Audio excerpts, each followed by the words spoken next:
Shalom, salam sejahtera di dalam nama Tuhan Yesus Kristus.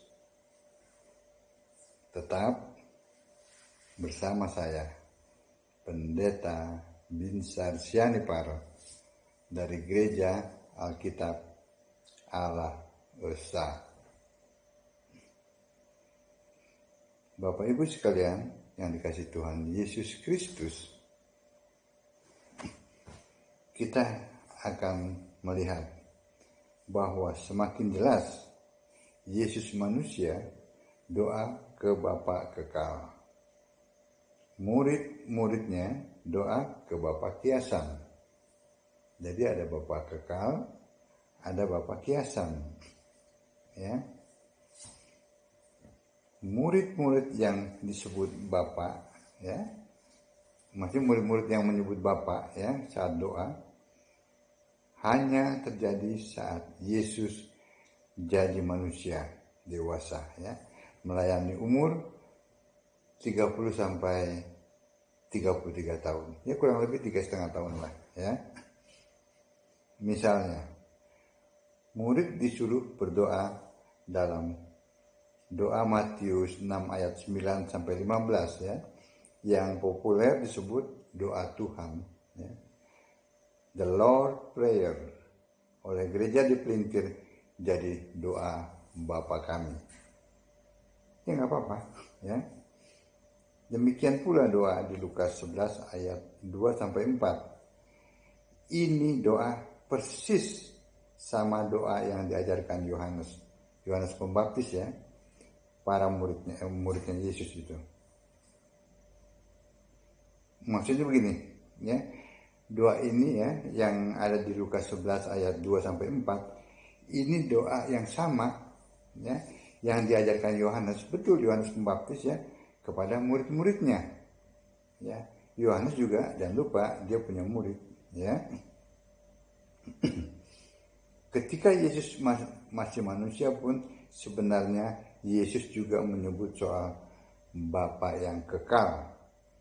Selain menyuruh murid doa dan menyembah Bapa yang kiasan Yesus, ya, Bapa yang kekal yaitu Allah disebut-sebut saat Yesus doa dan sujud. Jadi Yesus berdoa kepada Bapa kekal, murid-muridnya disuruh berdoa kepada Bapa kiasan dari Yesus. Nah, itu maksudnya, ya.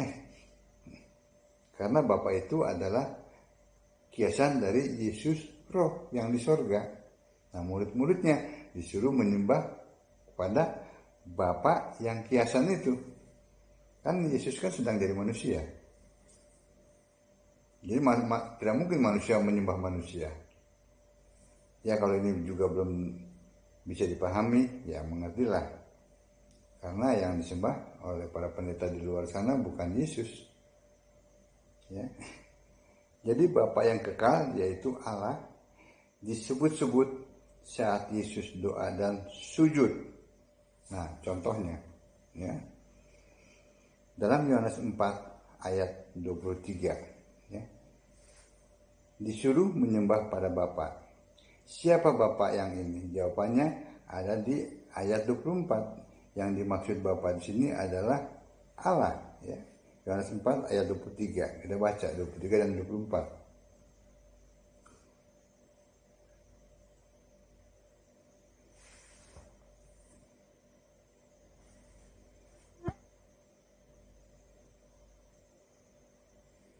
Yohanes 4, ya.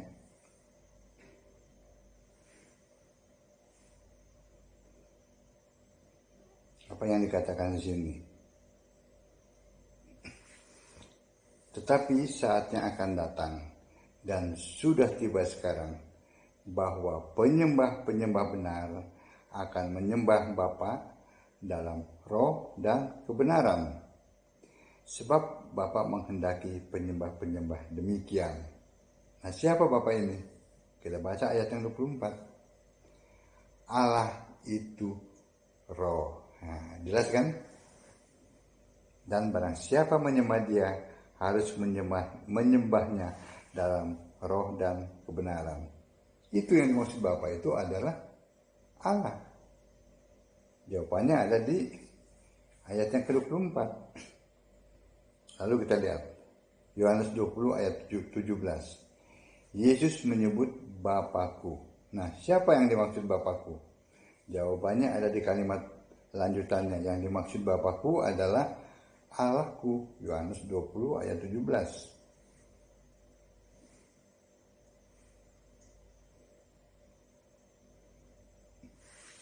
Kata Yesus kepadanya, janganlah engkau memegang aku, sebab aku belum pergi kepada Bapa. Ya, garis bawahi ya. Sebab aku belum pergi kepada Bapa. Nah, siapa Bapa ini?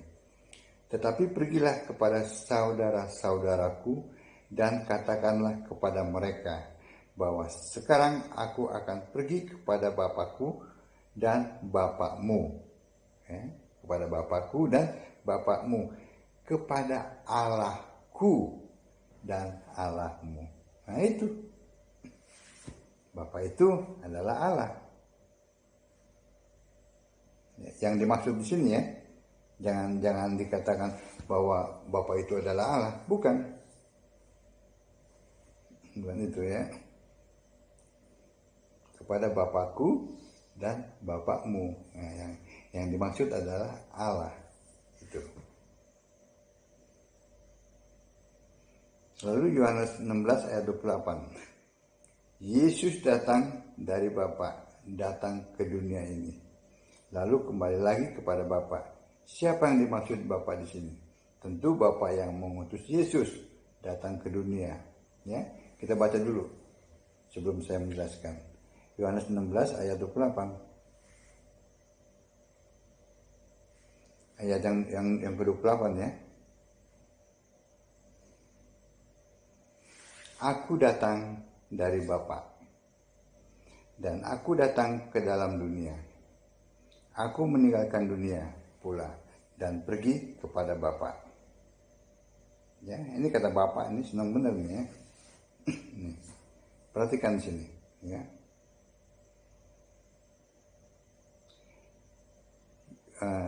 Yohanes 16 ayat 28. Yesus datang dari Bapa, datang ke dunia, lalu kembali lagi kepada Bapa. Ya, yang dimaksud Bapa di sini tentu ya Bapa yang mengutus Yesus, ya kan? Ke dunia, betul kan? Nah, siapa dia? Yohanes 6 ayat 29. Kita lihat Yohanes 6 ayat 29.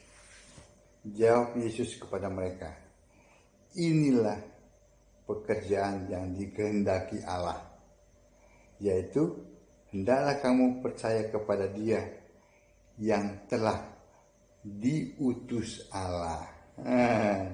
Jadi Yesus itu diutus Allah. Jadi yang mengutus itu adalah Allah. Jadi yang dimaksud Bapa itu adalah Allah. Ya kan? Yesus diutus Allah.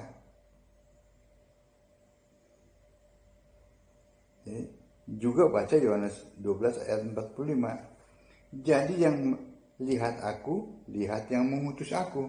Jadi lihat Yesus, lihat yang mengutus Yesus, yaitu Allah. Yesus diutus Allah, tetapi Yesus itu bukan utusan. Kenapa? Karena Allah sendiri yang mengutus dirinya. Bukankah firman yang adalah Allah menjadi manusia?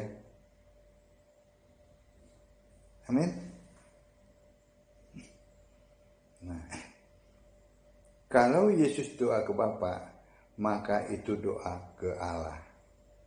Ya, kalau murid-muridnya disuruh doa ke Bapa, maka itu adalah Bapa itu kiasan dari Yesus Allah. Jelas bukan? Maka setelah Yesus naik ke surga, Yesus menyuruh ganti alamat doa. Ya. Tidak lagi ke Bapa, tetapi langsung ke aku. Maksudnya ke Yesus ya, ke namaku, ke Yesus. Ya. Kita lihat dari Yohanes 16 ayat 25.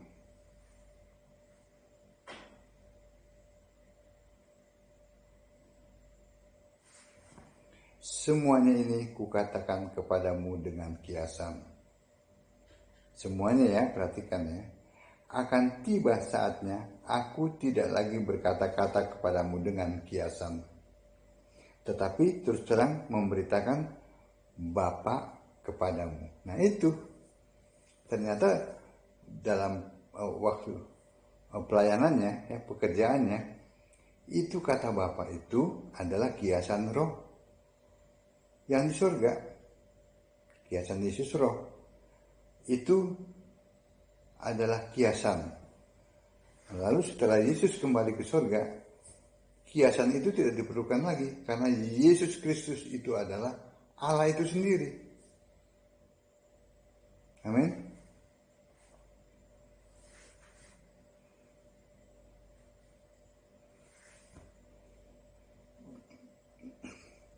Jadi jelas ya, apa yang saya sampaikan ini bukan tafsir, tetapi Alkitabiah. Jangan berteologi, teologi sampah, teologi menghambat ya, untuk orang memahami Allah yang ada di Alkitab. Baca Alkitab, sembahlah Yesus sebagai satu-satunya Tuhan Allah yang benar. Allah segala masa, sebelum segala abad, sekarang dan sampai selama-lamanya. Amin. Allah segala masa itu, Allah yang satu itu dulu, sekarang, dan sampai selama-lamanya. Allah tetap satu. Shalom.